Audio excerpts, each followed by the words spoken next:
زوال کی آخری حد۔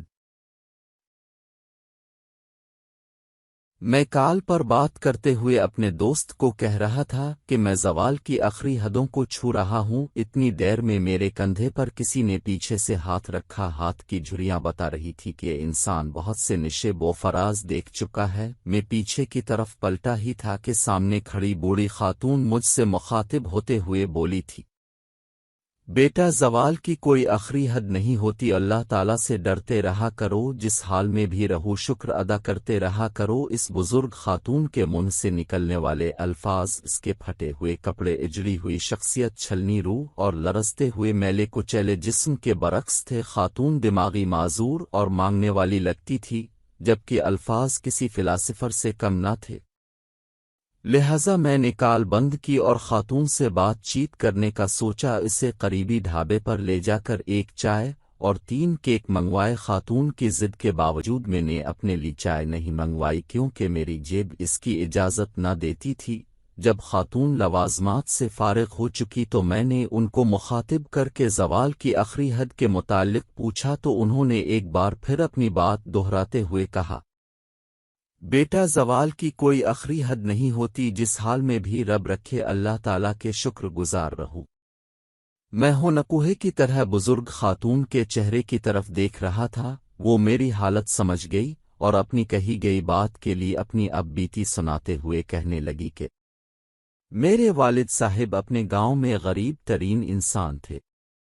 وہ سائیکل پر پھیری کرتے تھے۔ کئی بار گھر میں فقط بچوں کے لیے روٹی بنتی، والد صاحب اور والدہ کے لیے کھانا نہ بچتا تو وہ پھر بھی اللہ تعالیٰ کا شکر ادا کر کے سو جاتے بنا شک و شکایت۔ وقت تہجد میرے والدین اٹھتے، تہجد اور فجر ادا کرتے، والدہ صاحبہ ناشتہ بنانے لگتیں اور والد صاحب پھیری پر جانے کی تیاری کرنے لگتے۔ میں بہن بھائیوں میں سب سے بڑی تھی، لہذا والدہ صاحبہ کے ہمراہ گاؤں کی بڑی بڑی کوٹھیوں میں کام کاج کے لیے جاتی رہتی تھی اور سوچتی تھی، خوش قسمت تو یہ لوگ ہیں، ہمارے پاس تو کچھ بھی نہیں، اور دل میں ایسے ہی محل میں بسنے کے خواب دیکھتی رہتی تھی۔ چونکہ غریب خاندان اپنے بچوں کی شادی جلد کر دیتے ہیں، لہذا میرے والدین بھی میری شادی کی کوشش کرنے لگے، مگر وہ اپنے جیسے غریب گھروں کے لڑکے لاتے جنہیں میں رد کر دیتی۔ یہاں تک میرے والدین اکتا گئے اور انہوں میری پسند کا پوچھا تو میں نے پچھلی گلی میں مقیم توحید کا نام لیا، جو کہ والدین کے ساتھ کینیڈا میں سیٹ تھا اور ہر سال سردیوں میں پاکستان آتا تھا، کیونکہ میری نظر میں ہم لوگ زوال پذیر تھے، ان پر عروج کا موسم تھا۔ میری بات سن کر والد صاحب نے کہا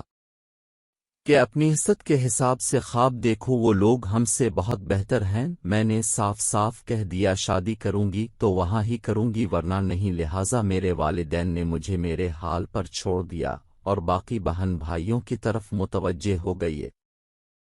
وقت گزرتا گیا، میں نے توحید کو محبت کے جال میں پھانس لیا، مگر اس کے گھر والے مجھے اپنی بہو بنانے پر رضامند نہ تھے۔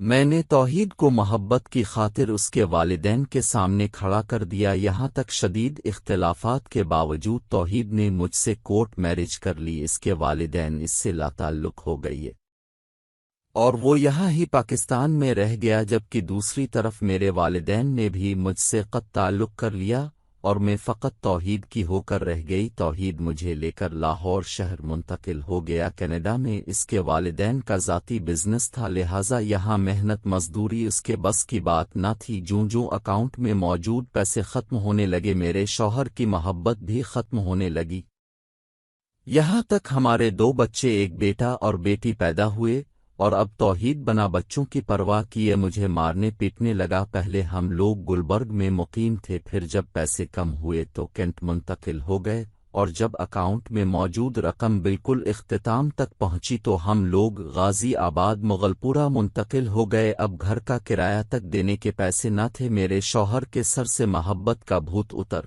چکا تھا، وہ مجھے مار پیٹ کر لوگوں کے گھروں میں کاملی بھیجتا، یہاں تک کہ پھر بھی گھر کے اخراجات پورے نہ ہوتے تو مجھ سے بھیک منگواتا۔ مجھے لگا اصل زوال یہ ہے جو میں دیکھ رہی ہوں، وہ زوال تو کچھ بھی نہیں تھا۔ اب مجھے اپنا جھونپڑی نما گھر یاد آتا، جہاں میرے والدین چاہے بھوکے سو جاتے مگر مجھے پیٹ بھر کر کھانا ملتا، میں بیمار ہوتی تو دوا ملتی، چاہے میرے والدین خود بیماری کی حالت میں بستر پر گر جاتے، اب مجھے والدین کی شکر گزاری کی سمجھ آنے لگی تھی، مگر آزمائش ابھی باقی تھی۔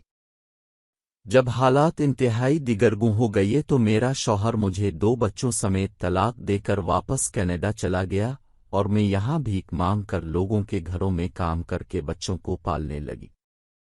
یہاں تک جب میرے بچے جوان ہوئے تو میرا بیٹا ٹریفک حادثے میں مر گیا، تب مجھے لگا کہ اب میں زوال کی آخری حدوں پر پہنچ چکی ہوں، اس سے زیادہ زوال پذیر نہیں ہو سکتی۔ خیر، میرے بچے کی موت کے بعد میری والدہ جو کہ زندہ تھی، انہوں نے میرے بھائیوں کو بھیجا اور وہ مجھے اور میری بیٹی کو اپنے ساتھ گھر لے گئے، اور اب کی بار مجھے یہ گھر کسی جنت سے کم نہیں لگا تھا، جہاں عزت سے 2 یا 3 وقت کی روٹی بستر پر مل جاتی تھی۔ میری والدہ مجھے پاس بٹھا کر سمجھایا کرتی کہ بیٹا، ہر حال میں اللہ تعالیٰ کا شکر کرتے رہا کرو، ہم جس حال میں بھی ہوتے ہیں اکثر اوقات اعمال کے حساب سے ہم اس رتبے کے بھی قابل نہیں ہوتے، مگر میں اپنی ماں کو جواب دیتی کہ اس سے زیادہ زوال انسان کو کبھی آ نہیں سکتا۔ یہاں تک میری والدہ مجھے سمجھاتے سمجھاتے چل بسی، اور مرتے وقت انہوں نے جو مجھ سے آخری بات کی وہ بھی نصیحت ہی تھی کہ بیٹا، اگر اللہ تعالیٰ کی آزمائش سے نکلنا چاہتی ہو تو ہر حال میں اللہ تعالیٰ کا شکر ادا کرو، کیونکہ اللہ تعالیٰ جو بھی کرتا ہے ہمارے لیے بہتر کرتا ہے۔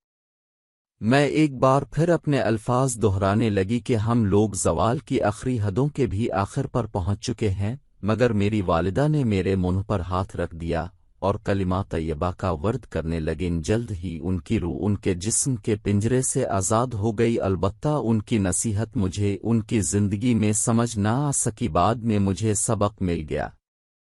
والدہ صاحبہ کی موت کے چند دن بعد میری بیٹی راتوں رات اپنے کسی محبوب کے ساتھ فرار ہو گئی، تو تب مجھے پتہ چل گیا کہ زوال کی کوئی آخری حد نہیں ہوتی، ہمیشہ آغاز ہی ہوتا۔ جب آپ ہر حال میں اللہ تعالیٰ کا شکر ادا کرنا سیکھ لیتے ہیں تو اب بچ جاتے، اب زوال پذیر کبھی نہیں ہوتے۔ اگر زوال کے آغاز پر اپنا شکری اور اللہ تعالیٰ سے گلے شکوے کرنے لگتے ہیں تو اب مزید زوال میں گرتے جاتے، یہاں تک آپ کو سمجھ آ جاتی ہے کہ زوال کی آخری حد نہیں ہوتی۔ میری بیٹی گھر سے چلی گئی، میں نیم پاگل ہو گئی ہوں، مجھے در در سے مانگ کر کھانے کی عادت پڑ گئی ہے، مجھے گھر میں سکون نہیں ملتا، مگر اس کے باوجود میں اللہ تعالیٰ کی شکر گزار ہوں کہ اس حالت میں بھی اللہ تعالیٰ نے مجھے رکھا ہوا ہے۔ اب بھی کبھی شک و نہ کرنا کہ اب زوال پذیر ہیں، بس شکر الحمدللہ کہنا اور یاد رکھنا، بلکہ اوروں کو بھی بتانا کہ زوال کی کوئی آخری حد نہیں ہوتی۔